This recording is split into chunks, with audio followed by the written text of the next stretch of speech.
Bonjour à toutes et à tous. Alors aujourd'hui, je vous retrouve pour une vidéo un petit peu spéciale parce qu'elle fait suite à la publication de Facebook dans laquelle j'annonçais arrêter le Reiki.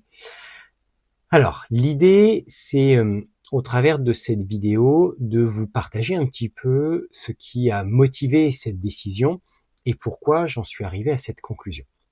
Mais déjà, on va planter le décor, c'est-à-dire que dans cette vidéo, je ne vais pas vous présenter une nouvelle méthode, une pratique qui sera plus puissante, plus rapide, plus spirituelle ou encore moins polluée que le Reiki et tout ce qui le compose. Parce que c'est vrai que des fois, on peut retrouver cet aspect-là dans certaines vidéos promotionnelles où le Reiki sert de moyen par lequel on va présenter une autre méthode ou quelque chose de plus puissant, par exemple. Non, ça n'a rien à voir avec cela. Je vous partage simplement mon vécu. Je vais vous partager mon vécu, mon expérience. Je ne vais pas non plus vous vendre une technique ou un cursus parce que j'ai reçu une révélation. Ça n'a rien à voir avec tout cela.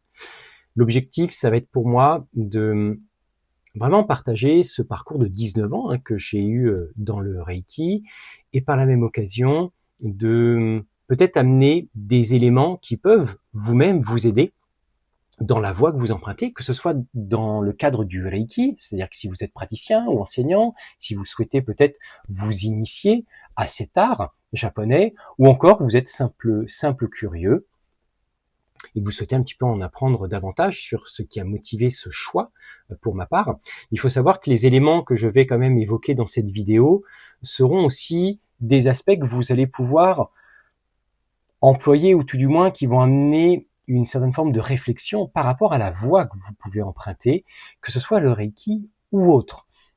L'idée, c'est vraiment d'amener une certaine forme d'ouverture au travers de ce partage que je vais vous faire aujourd'hui. Donc déjà, si on parle du Reiki, c'est peut-être judicieux de le définir. Si on parle d'une méthode, c'est important de poser le cadre. Et c'est ce que je vous propose de faire, c'est déjà en comprenant que l'art du Reiki n'est pas simplement une technique d'imposition ou de posture de main. C'est avant tout un art de vivre, une pratique spirituelle, personnelle. C'est vraiment une méthode une méthode. On peut employer le terme de méthode, mais c'est vrai que art correspond davantage. Donc un art qui va nous permettre de préserver notre équilibre, l'équilibre psychocorporel, et de veiller à une stabilité intérieure en suscitant une certaine forme d'épanouissement. On peut dire qu'il y a derrière cela aussi une invitation au bonheur, parce que c'est quand même un des aspects qui était véhiculé par le fondateur, Mikao Usui. D'ailleurs, le nom de sa méthode, le nom complet, parce que c'est vrai qu'aujourd'hui on parle de Reiki, on fait vraiment la diminution, mais le nom de la méthode complet, c'est Shinshin Kaizen Usui Reiki Ryo.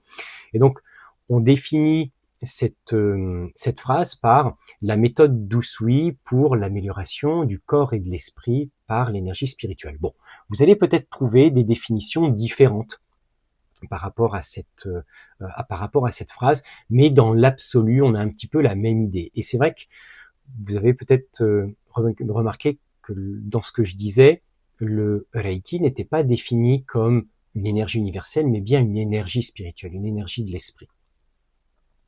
Et cette définition, je trouve qu'elle est bien plus appropriée à l'enseignement de Mikao Usui, à tout ce que comporte le Reiki, même si on n'a pas une grande quantité d'éléments liés au fondateur. On a quand même des brides, on a quand même des dossiers, on a quand même des écrits qui peuvent nous permettre déjà un petit peu de mieux comprendre comment il travaillait, histoire de pouvoir se familiariser et d'essayer de se rapprocher un maximum de cet art qu'il a voulu quelque part transmettre comme une voie de transformation, parce que, et ça je le pense sincèrement, le Reiki est une véritable voie de transformation intérieure qui va nous permettre de cultiver le bonheur. Le bonheur pour soi, le bonheur pour les autres et le bonheur pour la nature. Il y a vraiment cette dimension, en fait. Le Reiki, ce n'est pas simplement quelque chose qui est une technique, qui est quelque chose de très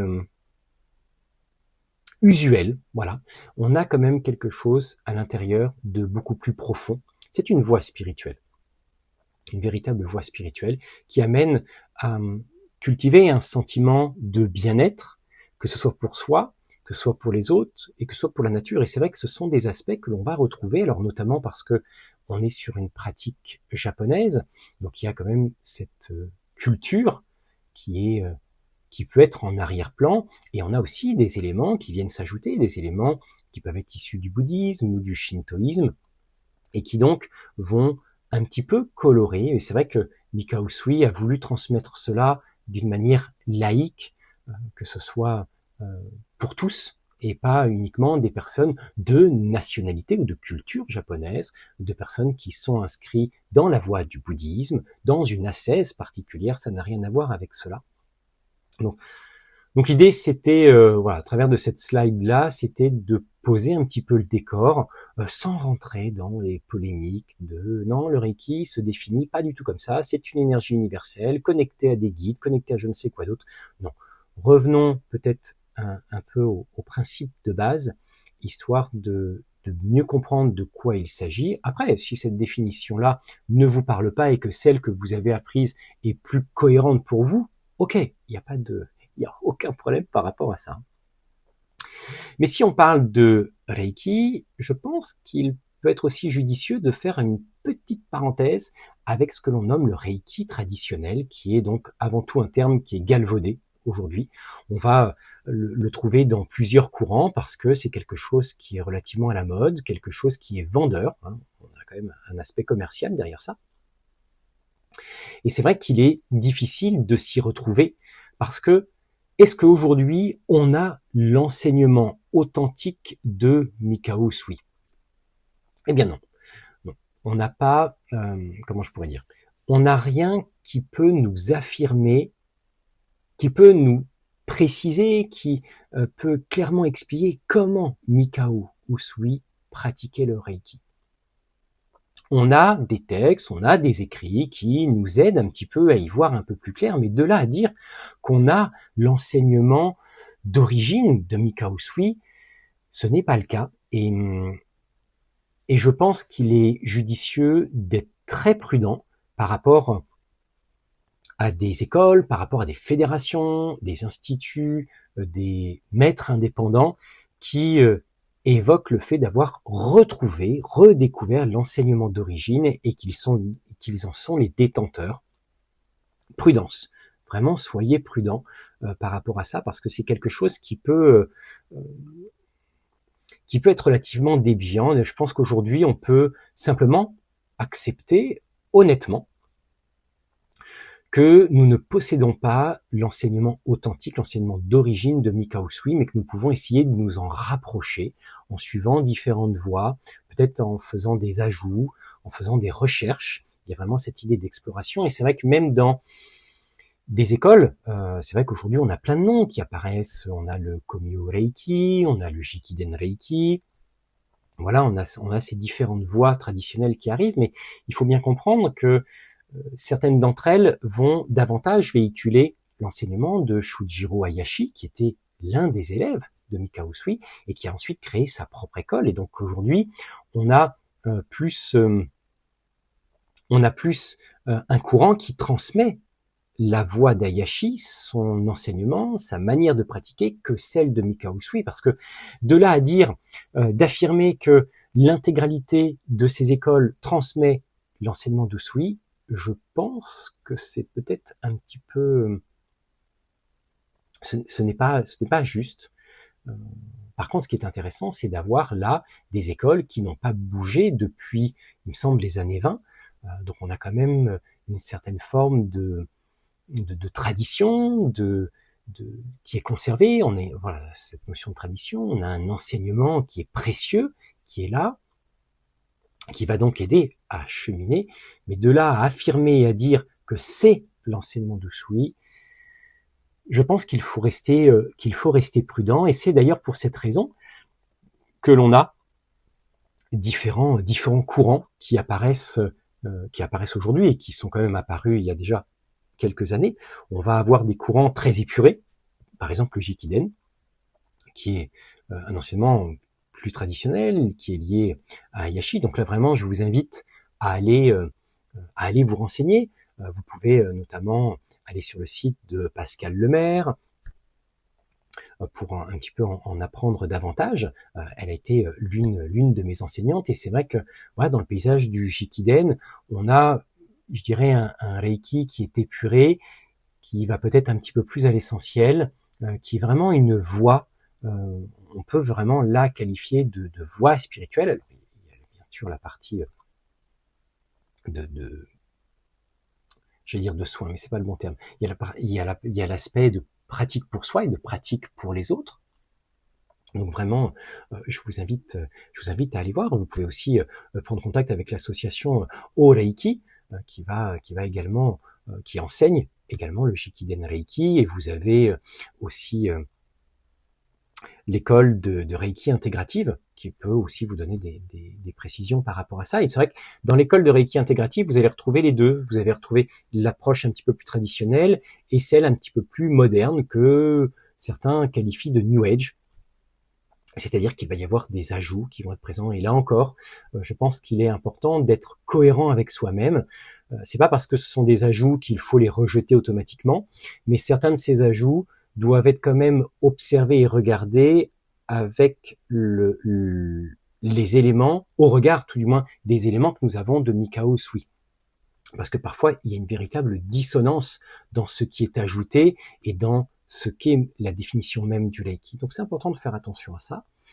Vous avez ensuite des voies qui vont être davantage liées au bouddhisme, avec par exemple la psychologie tibétaine, ce qu'on nomme la phénoménologie, la pédagogie du fonctionnement de l'esprit. Voilà, vous avez des courants qui vont envisager que le Reiki est davantage bouddhiste et que c'est une forme d'enseignement qui va nous permettre de mieux comprendre comment fonctionne notre esprit. Et on va avoir à ce moment-là des ajouts, les 5 chakras, des notions issues des tantras. On peut retrouver cela. Vous avez aussi la voie du shintoïste, la voie plutôt shinto, les écoles qui sont davantage affiliées au shintoïsme.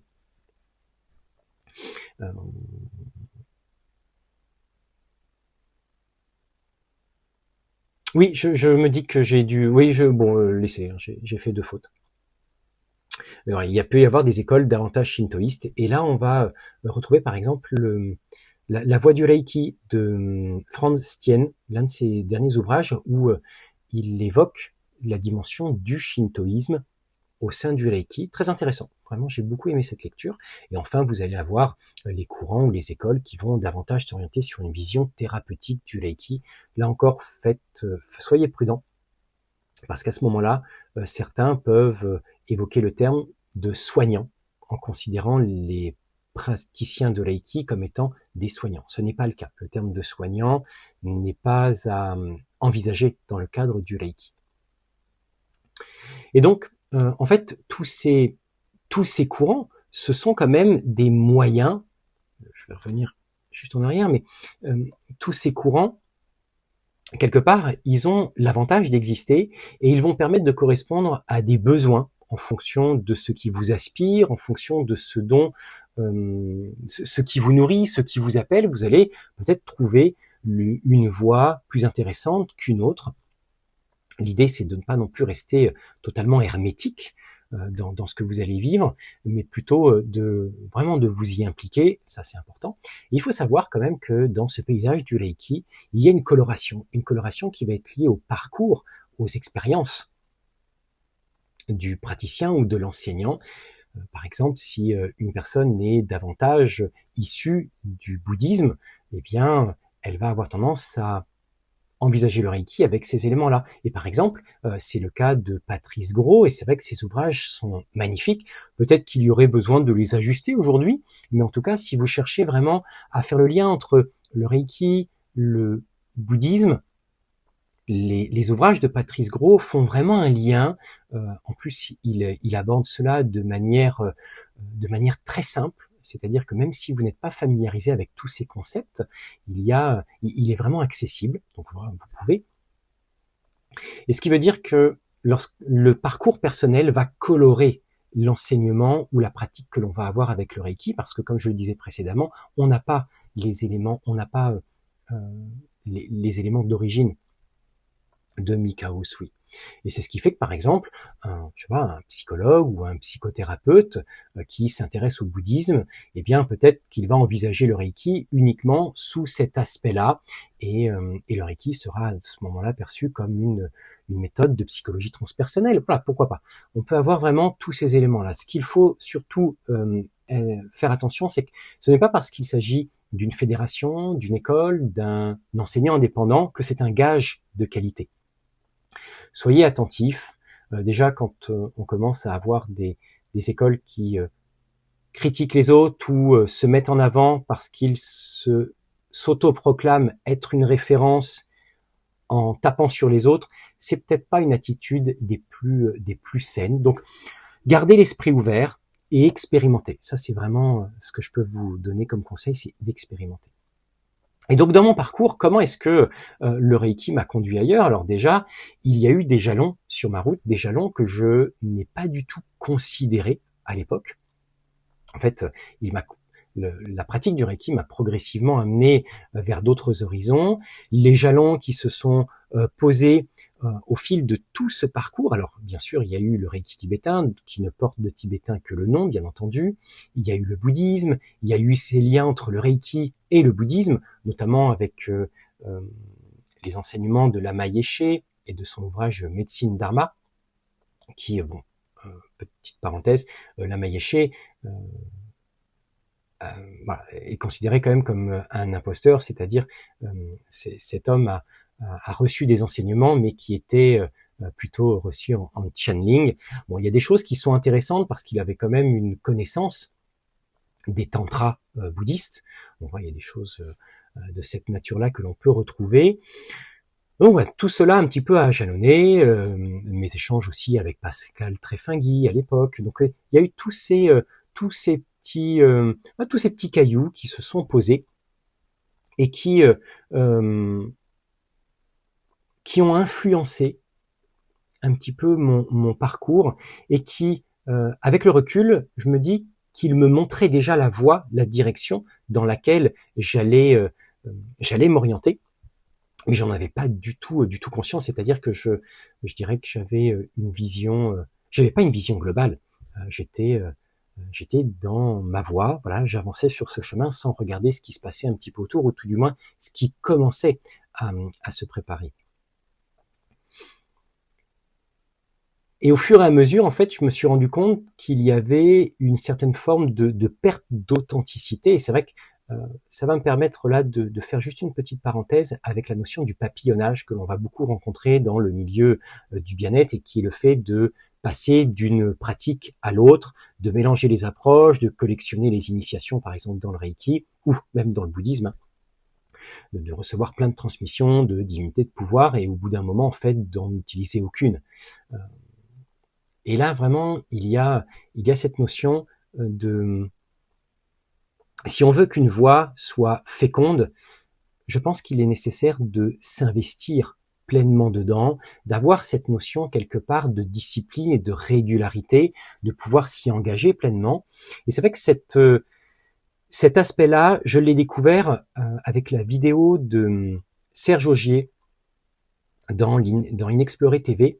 Le nom de la vidéo, c'est Tao, conseil de vie, Tao, leçon pour mieux vivre. Et donc, dans cette vidéo, en fait, il explique que lorsque l'on suit une voie, il peut être intéressant vraiment de s'y impliquer pleinement, c'est-à-dire par exemple de se dire, bon, j'ai une année, je m'y mets, je m'y investis, je suis présent, je fais en sorte vraiment de l'explorer dans ses différents aspects, avant d'aller peut-être explorer autre chose. Parce que le risque, c'est à ce moment-là, lorsqu'on va ressentir un inconfort ou quelque chose de dérangeant, on va aller voir ailleurs, on fuit quelque part, Alors que c'est à ce moment-là que ça pourrait devenir intéressant parce que cette pratique, cet art commence un petit peu à venir gratter en profondeur et faire émerger certains blocages, certaines dissonances qu'il peut être judicieux d'aller explorer et d'aller travailler. Donc c'est vrai que la notion à ce moment-là, je dirais que la notion d'authenticité, je commençais un petit peu à la perdre avec notamment toutes ces querelles qui pouvaient y avoir, et c'est vrai que voilà, je pouvais au fur et à mesure sentir une certaine forme d'essoufflement qui a été à son apogée au moment de la publication de mon livre sur le Reiki. Alors, toute la rédaction a été passionnante. J'ai été galvanisé durant toute la période où j'ai écrit. D'ailleurs, ça s'est passé relativement vite. Et il y a eu ensuite une phase de stagnation pour la publication qui a été pour moi un des moments les plus ennuyeux. J'ai trouvé que c'était beaucoup plus intéressant de rédiger, d'écrire, de rechercher. Et c'est vrai que je remercie encore une auteure de la région, Isabelle Tognarelli, qui m'a secondé, qui m'a accompagné, qui a fait toute la relecture de l'ouvrage. Donc je la remercie encore. Et c'est vrai que le livre a été le point final de mon parcours dans le Reiki. Ça a été pour moi... Alors sur le moment, j'en avais pas conscience. C'est venu après, parce que ça a intensifié cet état un petit peu d'essoufflement, de distance que je commençais à pressentir avec la pratique du Reiki. Et voilà, il m'a fallu un petit peu de temps. Et c'est vrai que ça a été intéressant aussi d'avoir un espace, notamment dans la période de rédaction et cette période ensuite d'essoufflement, de stagnation, qui m'a permis un petit peu de revenir à moi, de prendre un petit peu plus de temps, de m'extraire un petit peu du quotidien, de la vie trépidante du quotidien, pour essayer de faire le point. Et parfois, c'est intéressant lorsque l'on suit une voie, quelle qu'elle soit, de faire un petit peu, de faire un retour aux sources, de s'extraire un petit peu de ce que l'on pratique, de ce que l'on fait, pour simplement observer, remettre en question, prendre du recul, et faire un petit peu le bilan par rapport à tout ça. Et c'est vrai que le Reiki, au fur et à mesure, m'a conduit vers cet autre chemin, vers cette autre voie, qui est pour moi Sowa Rigpa. Alors c'est vrai que j'aurais pu peut-être envisager de garder le Reiki et de lui ajouter toute la conception du bouddhisme et de la tradition tibétaine, mais pour moi il y avait quelque chose qui n'était pas authentique, quelque chose qui sonnait faux de toute façon. Donc j'ai préféré vraiment prendre de la distance par rapport à ça. Et c'est là, dans ce paysage, qu'est apparu Sowa Rigpa, qui est la médecine traditionnelle tibétaine. Alors je n'aime pas du tout cette définition parce que pour moi elle ne rend pas honneur. Elle ne fait pas honneur à Sowa Rigpa, parce que dans la traduction littérale, c'est science de la guérison et nourriture de la conscience. Donc là, on a quand même un univers plus vaste qui s'ouvre dans ces deux définitions, dans ces deux traductions, pardon.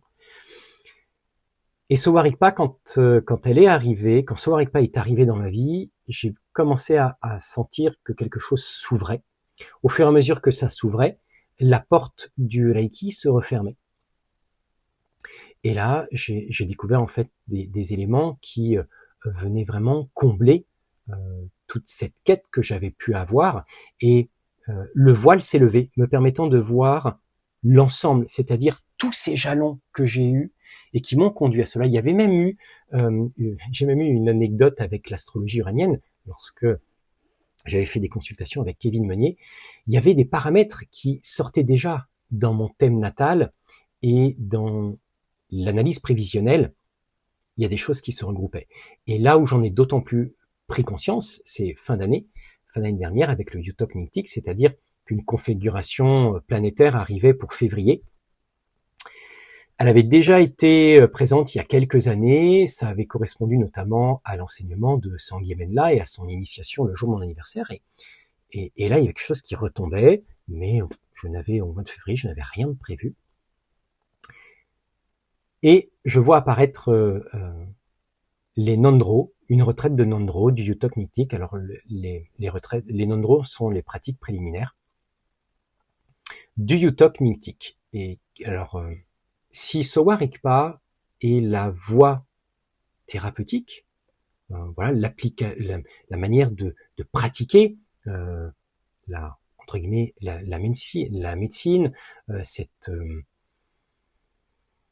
toute cette philosophie, c'est-à-dire de comprendre les trois humeurs, quels sont les désordres qui peuvent perturber, quels sont les désordres qui peuvent conduire à un déséquilibre de la santé, quels sont les moyens dont nous avons à notre disposition pour rééquilibrer la santé ou la préserver. Le Yutok Nyingtik va être quant à lui la voie spirituelle, qui va être employée par les médecins, les praticiens, les guérisseurs, les astrologues, mais aussi les laïcs.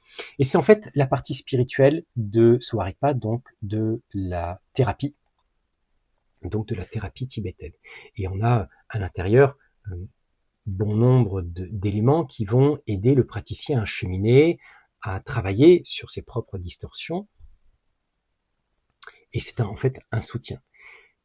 Et donc, les Nondro apparaissaient donc au mois de février, ça tombait précisément sur la conjoncture à quelques jours près dans le thème, ça correspondait à cette conjoncture planétaire. Donc, ça m'a vraiment permis de faire le lien par rapport à tout ce qui était en train de se dessiner, tout ce qui se dessinait dans mon paysage, mais dont je n'avais pas conscience parce que j'étais simplement sur ma voie, je regardais juste devant moi sans faire attention à ce qui se préparait à côté. Comme je disais, en fait, au fur et à mesure, au fur et à mesure que s'ouvrait la voie tibétaine avec Sowa Rigpa et le Yutok Nyingtik, enfin surtout avec Sowa Rigpa au préalable et aujourd'hui avec le Yutok Nyingtik, il y avait la porte du Reiki qui se refermait mais qui reste ouverte. D'ailleurs, quelque chose, je parlais du Yutok Nyingtik, je fais une petite parenthèse, Yutok Nyingtik peut se traduire par le cœur essentiel des enseignements de Yutok, et en fait Yutok le jeune, Yutok Yonten Gonpo, est présenté comme étant le père de la médecine tibétaine. Je ferme la parenthèse. Mais j'aurai l'occasion de vous en reparler dans de prochains, peut-être vidéos ou peut-être davantage un article.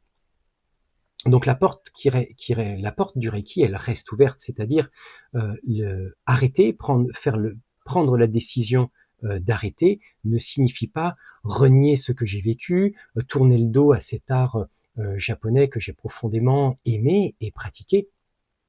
Il n'est pas du tout question voilà, de couper court par rapport à cela. Au contraire, je souhaite garder une transmission, de continuer une transmission au travers, par exemple, des articles de blog, des vidéos, des sessions de révision en ligne qui permettront aux personnes qui ont déjà été initiées en présentiel de peut-être bénéficier d'autres approches au travers de ce que je diffuserai notamment peut-être par les plateformes de Teach Easy. Et bien entendu, ce sera des transmissions avec des éléments traditionnels, mais des éléments aussi un peu plus modernes, comme j'ai pu le faire avec la vidéo sur la purification avec le Reiki à l'aide d'une bougie et des symboles. C'est clairement un ajout dans le paysage du Reiki, mais un ajout qui a le mérite d'exister et qui peut permettre à des personnes d'ouvrir un petit peu leur pratique du Reiki en gardant en tête toujours cette dimension dans lequel il faut être prudent à ne pas ajouter d'éléments qui vont perturber l'esprit, qui vont susciter des croyances délétères, des émotions perturbatrices. C'est important de toujours faire le lien avec ce qui pouvait être enseigné au préalable, mais ce sont des outils qui ont le mérite d'exister, que l'on peut employer à ce moment-là. Donc c'est pour cette raison que la porte du Reiki reste toujours ouverte. J'aurai toujours plaisir à lire des ouvrages sur le sujet, à échanger avec d'autres praticiens et d'autres enseignants. Mais ce qui est certain, c'est qu'il n'y a plus de consultation en cabinet, de Reiki, de formation présentielle et de rencontres, donc les fameuses rencontres Reiki ou Shuyokai. Et pour moi, vraiment, le Reiki a été vraiment un chemin et non pas la destination. Ça a été un guide précieux, un compagnon de route qui m'a conduit là où j'en suis aujourd'hui. Et je dirais que c'est peut-être ça la plus belle leçon, c'est qu'une pratique spirituelle qui est authentique, elle ne nous enferme pas, elle nous ouvre, elle nous laisse libres d'expérimenter. Et si jamais vous suivez une voie dans laquelle vous êtes un peu enclavé, posez-vous les bonnes questions. L'idée, c'est quand même d'avoir une ouverture personnelle, mais aussi une ouverture par rapport aux autres. Ce n'est pas parce que des personnes vont pratiquer le Reiki peut-être avec une autre version, avec une autre approche, que cela doit susciter un rejet. Voilà, on n'est pas obligé d'adhérer, mais rien ne nous empêche d'échanger. Ça peut permettre de confronter des points de vue et de réfléchir un petit peu à ce que l'on fait. Ça peut nous permettre d'un peu mieux clarifier ce que l'on pratique, ce que l'on conçoit. C'est important de confronter les idées, de confronter les opinions. Et n'oubliez pas, chacun a sa propre voix, son propre rythme. Il est judicieux de faire appel à deux piliers que sont la discipline et la régularité lorsqu'on choisit vraiment de cheminer en profondeur dans une dimension spirituelle, dans une dimension thérapeutique. Et c'est vrai que discipline et régularité, ce sont des choses qui ont tendance à poser problème dans notre société aujourd'hui. Donc vraiment respecter la voie que vous choisissez d'emprunter, que ce soit le Reiki ou autre, peu importe, respecter votre rythme et bien entendu avancer avec sincérité, garder l'écoute de votre petite voix intérieure et surtout de ce qui résonne en vous sans nourrir vos œillères. C'est-à-dire que parfois on a notre petite voix qui aurait tendance à plus nous amener à fuir, parce que là on est en train de toucher quelque chose de profond, de quelque chose de désagréable, et il peut arriver que par réflexe, par mécanisme de défense, on préfère un petit peu botter en touche et partir, alors que c'est à ce moment-là qu'on pourrait faire un travail je dirais plus en profondeur. Donc restez vraiment avec une écoute honnête de vous-même. Voilà un petit peu ce que je voulais vous partager au travers de cette vidéo. J'avais pas non plus envie de m'étendre trop longtemps. Il y a peut-être des brides que je continuerai à partager par d'autres biais par rapport à ce cheminement, à ce choix. Je verrai en fait en fonction de l'inspiration. Mais aujourd'hui, je voulais clarifier ce qui avait été publié sur Facebook, donner un petit peu des éléments. S'il y a des questions, vous n'hésitez pas, vous le savez très bien, vous pouvez les poser en commentaire et vous pouvez les poser dans la vidéo et je vous répondrai. Je vous remercie de m'avoir écouté jusqu'au bout de cette vidéo.